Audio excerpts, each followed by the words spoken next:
Hello, I'm Gator McKlusky.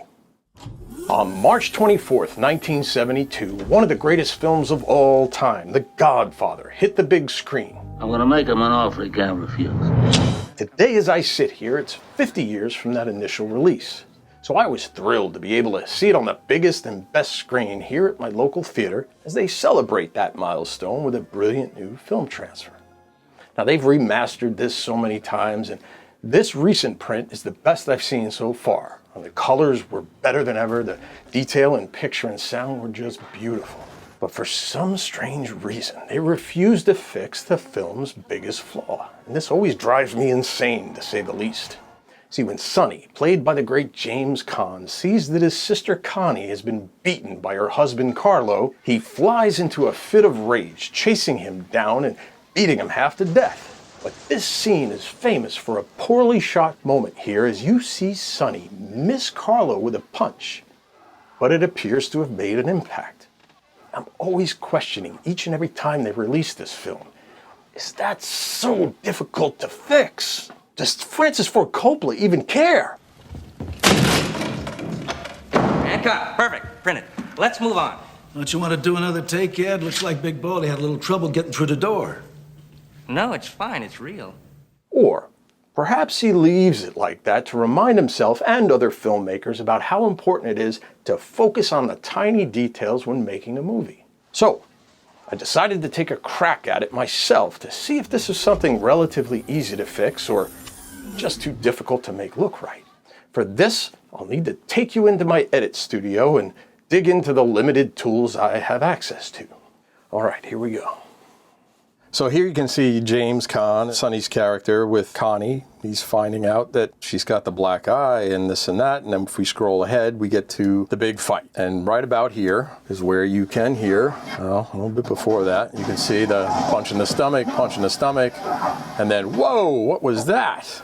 Okay, now if I isolate it, we can see, we go frame by frame, and look at that. I mean, it's just his head goes back, right?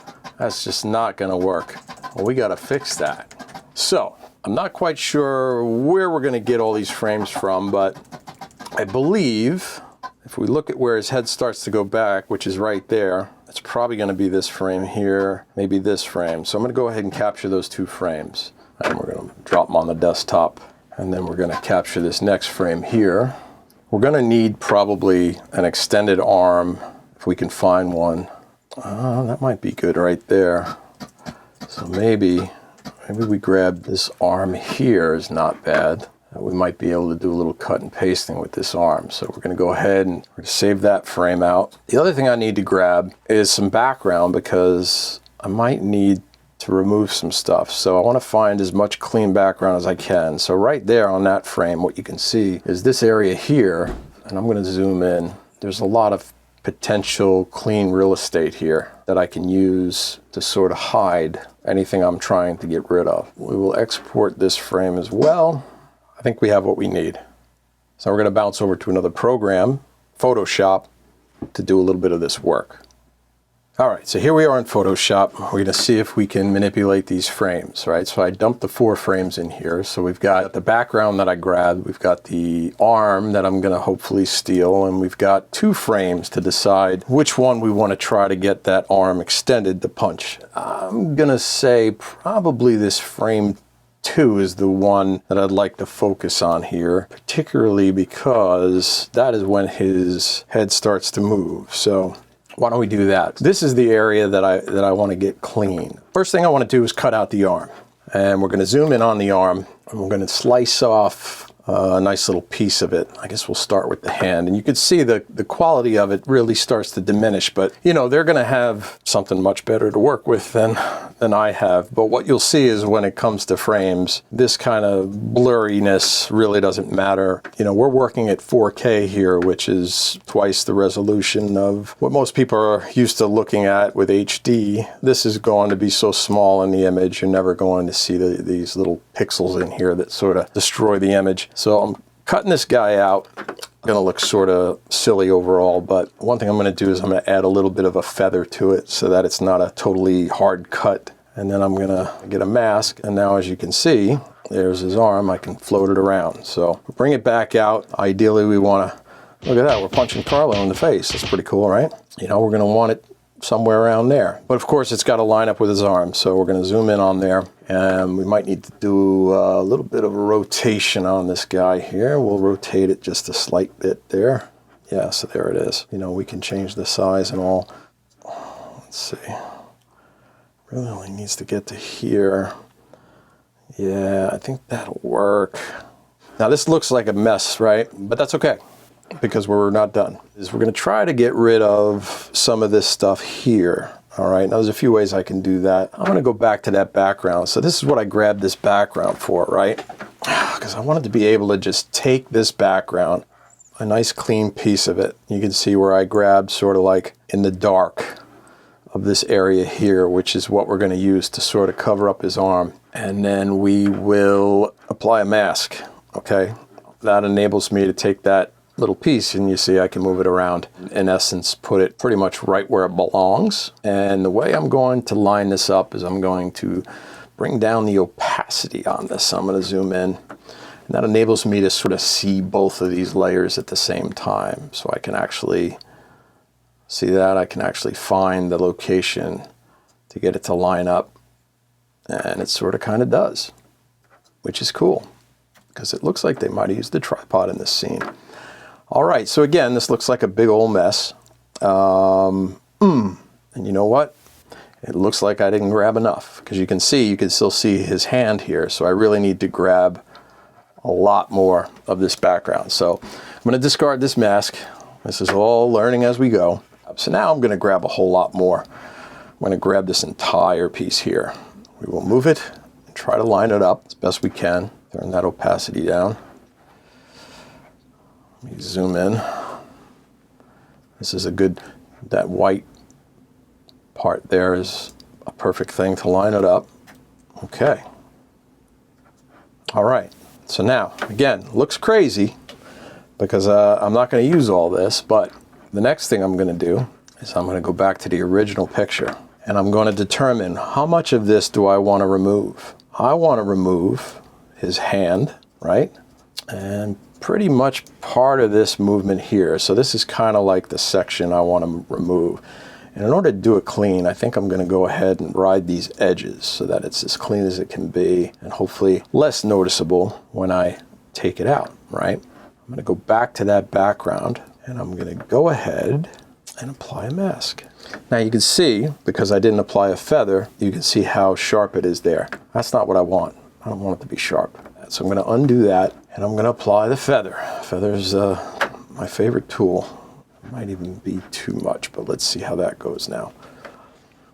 Not bad. So you can see, with it, without it. Got rid of his hand.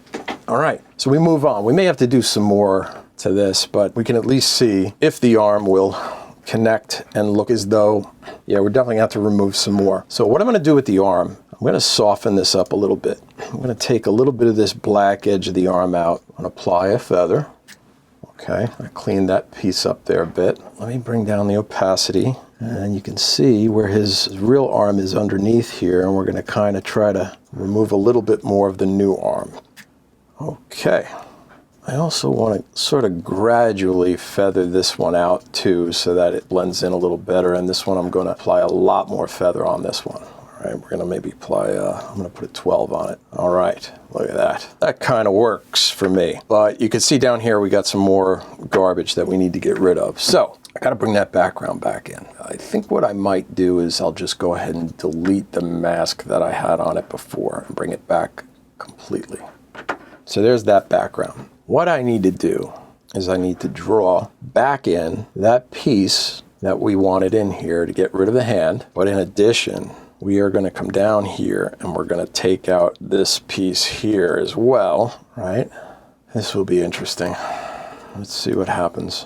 Definitely going to want to feather this out. This might be a hit or miss on this one here. Not quite sure what we're going to get. Okay, well, we're really getting there. Let's go back and look at the original. There's our original, and there's what we're getting into. I think we're really close. I mean, that is about as close as you can get to fixing this. We're going to remove this frame, and we're going to add this frame. And I think that might do it. Let's plug it in All right, so we're back in the editing program, and I've imported that frame fix that we did. We're going to plop it in where it belongs. So as you can see here in the timeline, we've got Sonny missing, and it's right about here, I believe. I'm going to zoom in on this timeline because we did have 2 frames, and I believe we chose the second frame, which is actually here. So I'm going to drag that frame down, and we're only going to use 1 actual frame. In 24 frames per second, it's really quick, and you got to have a pretty good eye to catch it. So I'm going to cut it there, and that's really it. So now if we go frame by frame, what you're going to see, hopefully, 1, 2, 3, 4, 5, 6, 7. And look at that, he connects. I'm going back and forth here, so it might be a little weird, but boom, look, we hit him. We hit him. After 50 years, we finally hit the son of a bitch. Look at that. Boom. I mean, come on. All right, let's, I'm going to do a little cut here, right?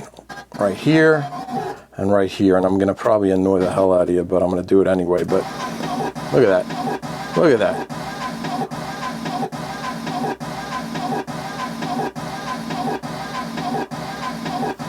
Come on. How difficult was that? All right. You know what I might do, though? Let's look at the first punch. Does it make a noise? Yeah, so there really isn't a good noise in there. So the other thing I want to do, I know it's not the, it's probably going a little too far, but I'm going to go grab a punch sound effect, and I'm going to drop it in there just because I feel like we need to hear the impact. Okay, so let's hear it with it. Well, I can't be that loud, so I'm going to just bring it down a little bit. It's a little too much. I might need to EQ that down. Let's see if that marries it better. Man, I think that's it. I mean, I kind of feel like we have a winner here.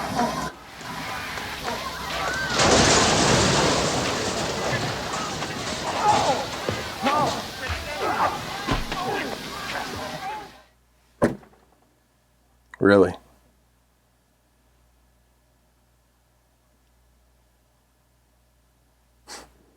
Amazing. So that's it. It didn't take too long, right?